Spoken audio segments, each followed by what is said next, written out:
Welcome.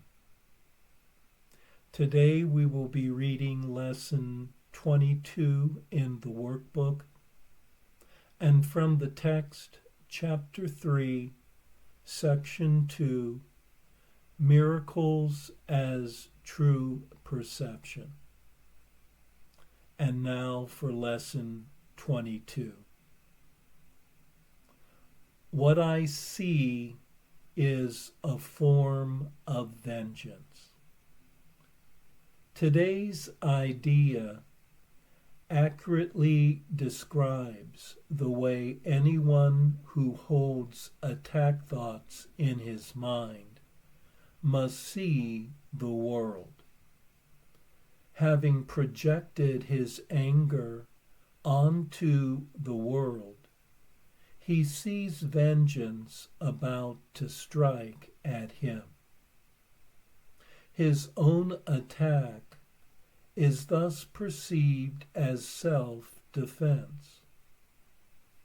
This becomes an increasingly vicious circle until he is willing to change how he sees.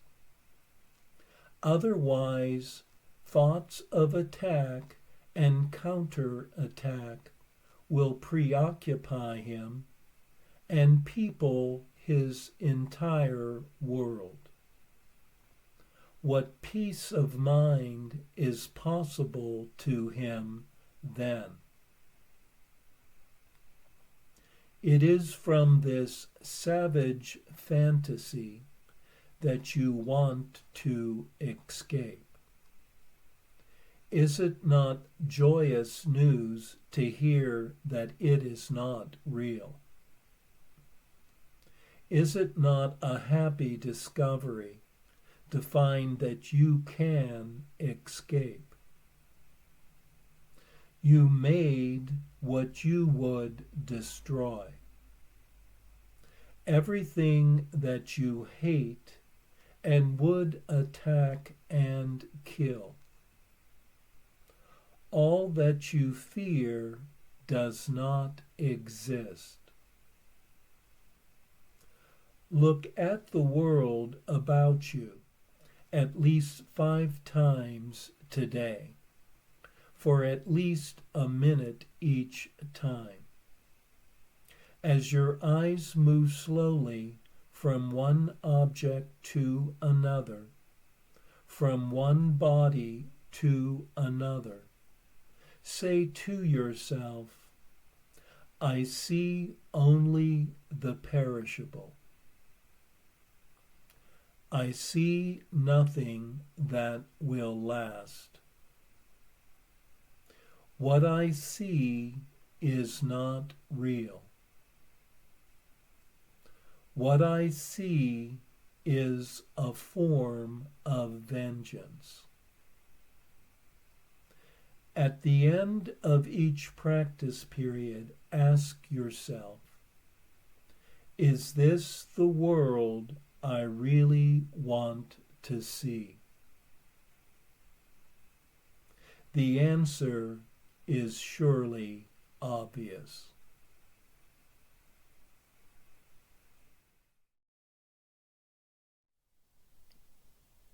Lesson 22 teaches that through projection, anyone holding attack thoughts in one's mind must see the world as attacking them.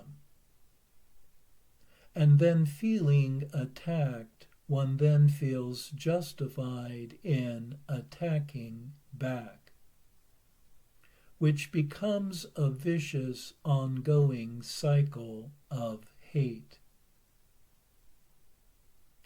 Escape from this inner war is possible because everything one made in hate and attack does not really exist.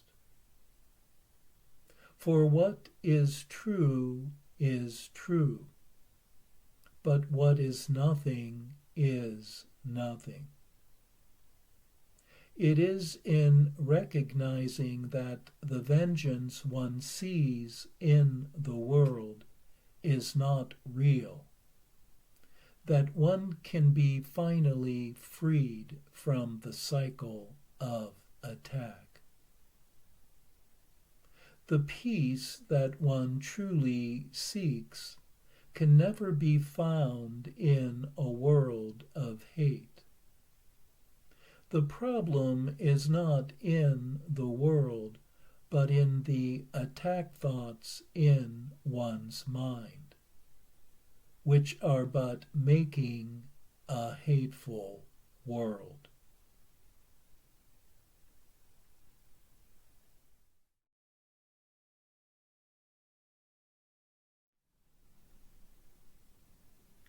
And now for our text reading for today from chapter 3, section 2, Miracles as True Perception.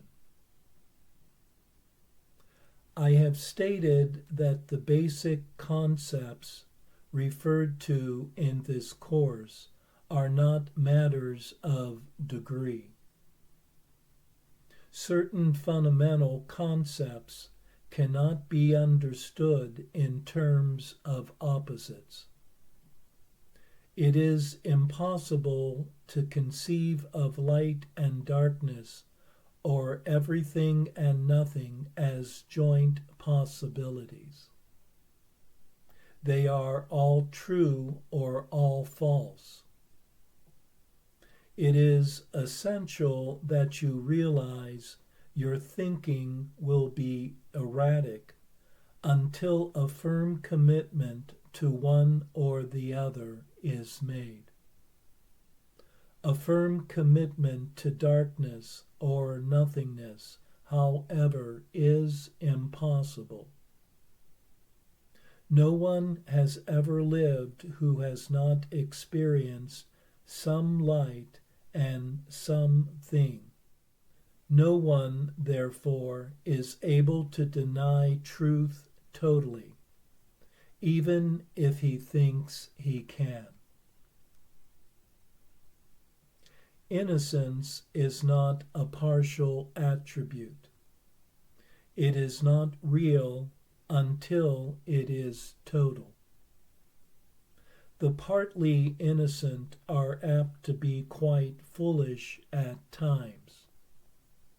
It is not until their innocence becomes a viewpoint with universal application that it becomes wisdom.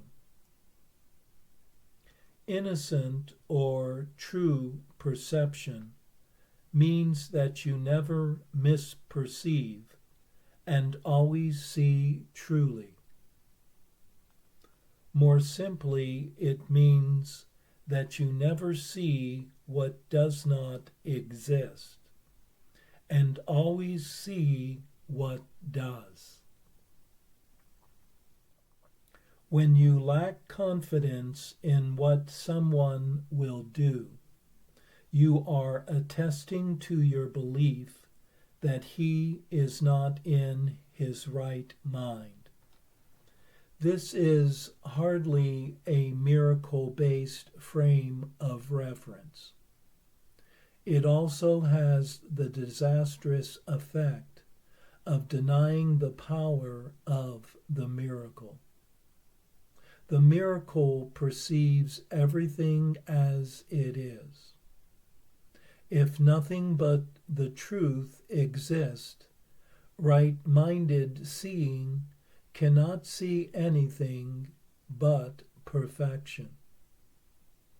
I have said that only what God creates, or what you create with the same will, has any real existence. This, then, is all the innocent can see. They do not suffer from distorted perception. You are afraid of God's will because you have used your own mind, which he created in the likeness of his own, to miscreate. The mind can miscreate only when it believes it is not free. An imprisoned mind is not free because it is possessed or held back by itself. It is therefore limited, and the will is not free to assert itself. To be one is to be of one mind or will. When the will of the Sonship and the Father are one, their perfect accord is heaven. Nothing can prevail against a Son of God who commends his spirit into the hands of his Father. By doing this, the mind awakens from its sleep and remembers its Creator. All sense of separation disappears. The Son of God is part of the Holy Trinity, but the Trinity itself is one. There is no confusion within its levels, because they are of one mind and one will. This single purpose creates perfect integration and establishes the peace of God. Yet this vision can be perceived only by the truly innocent. Because their hearts are pure, the innocent defend true perception instead of defending themselves against it. Understanding the lesson of the atonement, they are without the wish to attack, and therefore they see truly. This is what the Bible means when it says, "When he shall appear or be perceived, we shall be like him, for we shall see him as he is." The way to correct distortions is to withdraw your faith in them and invest it only in what is true. You cannot make untruth true. If you are willing to accept what is true in everything you perceive, you let it be true for you. Truth overcomes all error, and those who live in error and emptiness can never find lasting solace. If you perceive truly, you are canceling out misperceptions in yourself and in others simultaneously. Because you see them as they are, you offer them your acceptance of their truth, so they can accept it for themselves. This is the healing that the miracle induces.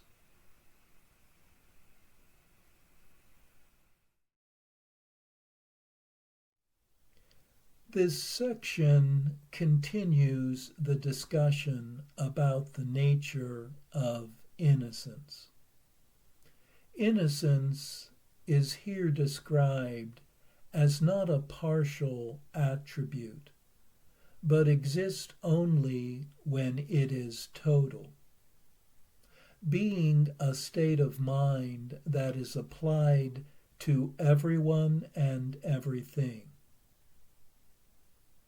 In innocent perception, or what is called true perception, one never misperceives, and always sees truly. True perception can only see what love itself creates, or what one creates with this same loving will. Distorted perception comes from a mind that miscreates, because it believes it is not free. Since their hearts are pure, the innocent defend true perception, instead of defending themselves against it. Because the innocent understand the lesson of the atonement, they are without the wish to attack. And without the wish to attack, they see truly.